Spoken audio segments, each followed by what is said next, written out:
किरीट सोमय्या यांनी कल्याणच्या तहसीलदारांची भेट घेतली आहे। बांगलादेशींच्या अर्जांची पुन्हा तपासणी करण्याची मागणी त्यांनी केली आहे। बांगलादेशींच्या कारस्थानात 2 राजकीय नेते सहभागी आहेत। भाजपचे नेते किरीट सोमय्या यांनी हा गौप्यस्फोट केलेला आहे। महत्त्वाची बातमी, किरीट सोमय्या यांनी कल्याणच्या तहसीलदारांची भेट घेतलेली आहे।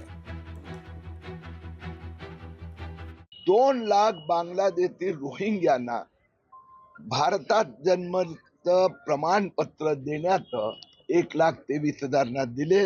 19,000 मंजूर झाले होते, त्यांना स्थगित करण्यात आले। आज मी मुख्यमंत्र्यांना एक आणखीन सूचना पाठवली आहे।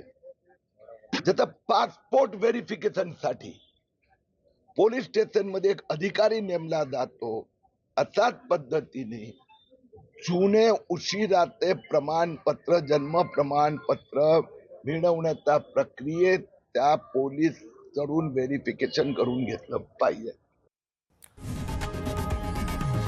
लोकशाही मराठी ऐका, पहा, जागरूक रहा।